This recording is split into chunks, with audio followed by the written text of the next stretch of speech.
The Black Star Square was adorned with the colors of Ghana and a giant screen with a picture of the president sporting a huge smile.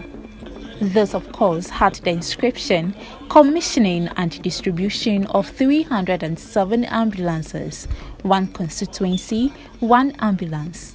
Before the arrival of the president and other dignitaries, guests were entertained with some traditional dance and drumming.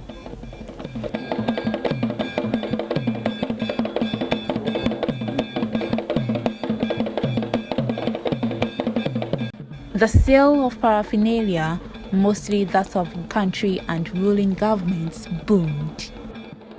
The fleet of ambulance was already on display with their respective constituencies embossed on them.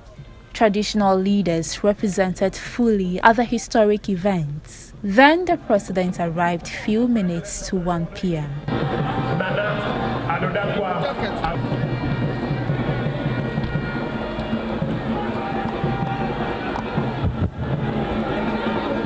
Before commissioning the life-saving vehicles, the EMT officials eagerly demonstrated the months of training and how adept they have become to save the lives of Ghanaians.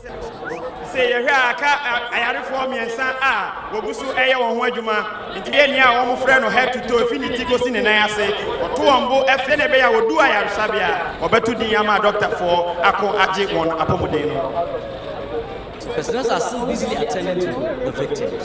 Some of the personnel explained their roles to GHOne News. Our role is that when the ambulance is moving with the patient, we have both the drivers and the technicians. The technicians are in the patient compartment. They monitor the patient condition as the vehicle is in motion till it gets to the destination. That is, if it is a referral or if it is on a scene, till you get to a health facility. So the patient condition, monitoring, administration of whatever you'll be able to stabilize the patient is being managed by the technician inside the patient compartment.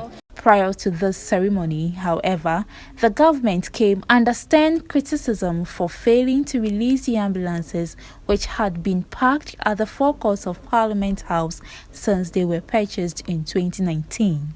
But a section of the public are of the view government could not have commissioned the ambulances in a better day. This is a propaganda.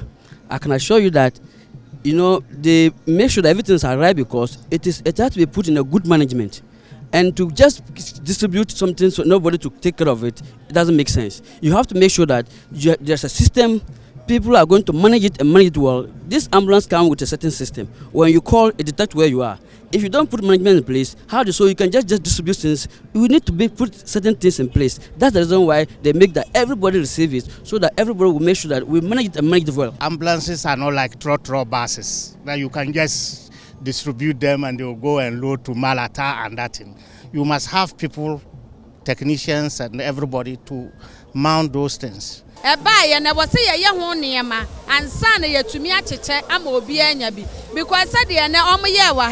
se obi kwatena mu na se onim hu nim dia eden no obeye obi kutaka ne keke enti ene se de ye almost tumi acheche ye niam ewom ne ade na amaye nyina yakoma atwa yeyem. Foster Sean is the Deputy Director of Operations of the National Ambulance Services. With this tooling of 307 ambulances, which is the largest we have ever received as an institution, it's going to actually boost our operations and it's going to help us to actually serve the people of Ghana, especially in terms of emergency services. Asked how the hard-to-reach communities were going to have their share, the Presidential Advisor on Health, Dr. Anthony Siasari, knows that the government had already put in measures to reach such communities. The ambulances will go as far as wherever they can go, where they cannot reach, and the motorbike can bring the patients. The motorbike has also been done in such a way that there's a bed, there's a drip stand and everything. It will bring the patient to where the ambulance can pick the patient up. But going forward, we have to add both ambulances to the fleet. We have to add air ambulances to the fleet. I'm sure that Ghana, if you have about 2 air ambulances, it will work. Because if you go to Komfonochi now, the accident center has a helipad. when they have any problem, they call the Air Force. But the ambulance service going forward, which I'm sure the government will do in the next time, is to add air ambulances, 1 or 2 well-equipped, state-of-the-art also ambulance which can go by air, so that we can pick patients from very high to rich areas who are in dying situations